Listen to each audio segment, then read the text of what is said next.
اگر آپ کو کسی بھی قسم کی دنیاوی پریشانی ہے تو یقیناً مسلمان ہونے کی حیثیت سے اس سے بہتر عمل آپ کے لیے کوئی نہیں ہے۔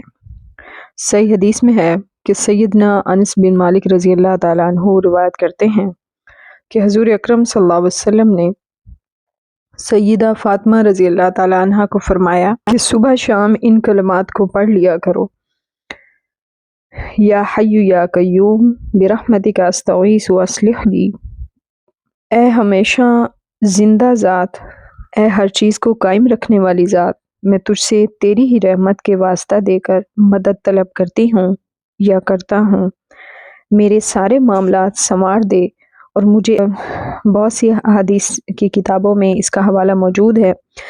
امام نسائی رحمۃ اللہ علیہ نے بھی اس کا ذکر کیا ہے، اور اس امام حاکم نے بھی المستدرک اپنی کتاب میں اس کا ذکر کیا ہے۔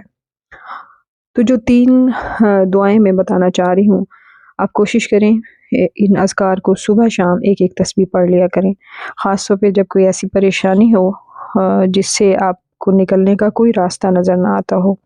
آپ جائز طور پر کسی پریشانی میں پھنسے ہیں، کوئی ناحق کیس کا معاملہ ہے، یا پھر کوئی ظلم کر رہا ہے اور اس سے آپ کو کوئی نکلنے کا راستہ نہیں مل رہا، تو یقیناً اس سے بہتر کوئی دعا نہیں ہے۔ اور اگر کسی قسم کی رزق کی تنگی ہے تب بھی آپ اس دعا کو کثرت سے پڑھ سکتے ہیں۔ ایک اور دعا ہے: اللہ اللہ ربی لا اشرک بہ احد۔ یہ آپ صلی اللہ علیہ وسلم جو ہے کثرت سے اس دعا کو پڑھتے تھے، جس کا معنی ہے اللہ اللہ، اے اللہ، اللہ میرا رب ہے، میں اس کے ساتھ کسی کو شریک نہیں ٹھہراتا۔ بے شک اللہ تبارک و تعالی سے مدد مانگنا ہمارے لیے باعث رحمت بھی ہے اور مشکل سے نکلنے کا آسان راستہ بھی ہے۔ اب اس دعا کے پڑھنے کے کون کون سے فوائد ہیں؟ ایک تو اللہ کی رحمت کی طلب ملے گی، یعنی یہ دعا اللہ کی خصوصی رحمت حاصل کرنے کے لیے جو بھی کوئی مشکل ہو تو اس سے کفایت کرتی ہے۔ اور دوسرا، ان دعاؤں کا یہ فائدہ ہے کہ نفس سے حفاظت ہو جاتی ہے، یعنی انسان کا سب سے بڑا دشمن اس کا اپنا نفس ہے، روح کی تمام بیماریوں سے محفوظ رکھے گی، کیونکہ انسان جو ہے گناہ کی وجہ سے بعض اوقات روح کے گناہوں میں مبتلا ہو جاتا ہے، یعنی اس کا روح بے سکون ہو جاتا ہے اور ہمیشہ گناہ پر ہی اسے سکون ملتا ہے، اس کے علاوہ وہ بے چین رہتا ہے۔ تو یہ نفس سے حفاظت کے لیے بھی بہت ضروری ہے یہ دعا۔ اور تیسرا اس کا یہ فائدہ ہے کہ تمام معاملات میں اصلاح ہوتی ہے،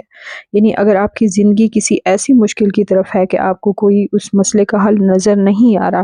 اور آپ جائز طریقے سے اللہ تبارک و تعالیٰ کی مدد چاہتے ہیں، تو اس دعا کو کثرت سے پڑھیں، تو انشاءاللہ آپ کی زندگی میں، آپ کے گھروں میں سکون ہوگا اور پریشانیاں ختم ہوں گی۔ بہت مؤثر دعا ہے، اس کو ضرور پڑھیں۔ اور چوتھا اس کا یہ فائدہ ہے کہ ایمان میں اضافہ ہوتا ہے، یعنی انسان کا کہیں دل میں کوئی خدشہ ہے توحید کے بارے میں، تو ایک تو اس میں توحید کا اقرار بھی ہے اور اللہ تعالیٰ پر مکمل بھروسے کا اظہار بھی ہے، تو یقیناً ایمان کی دولت سے بہتر کوئی چیز نہیں۔ پانچواں، اس میں جو آج کل لوگ بہت زیادہ ذہنی دباؤ کا شکار ہیں، طرح طرح کے مسائل سے گھرے ہیں، یا رزق کی تنگی ہے، جاب کا مسئلہ ہے، کوئی بھی پریشانی ہے، یا کسی بھی وجہ سے دشمنوں کی سازشوں اور ان کے مکر و فریب سے پریشان ہیں اور دل دماغ کو سکون چاہتے ہیں، تو اس دعا کو کثرت سے پڑھیں، انشاءاللہ بے چینی ختم ہوگی اور بہت فائدہ ہوگا۔ تو اس دعا کو خصوصی طور پر روزانہ فجر کے وقت، فجر کی نماز کے بعد یا سونے سے پہلے ایک ایک تسبیح ان تمام اذکار کی کر لیں۔ تیسری دعا ہے، اس میں آیت کریمہ کے نام سے مشہور بھی ہے، لا الہ الا انت سبحانک انی کنت من الظالمین۔ اس میں آرام کی احتیاط کرنی ہے، انشاءاللہ اللہ تبارک و تعالی آپ سب کی پریشانیاں دور فرمائیں گے۔ کسی بھی قسم کے معاملے میں اگر رابطہ کرنا چاہتے ہیں، کوئی بھی آپ کی مالی پریشانی ہے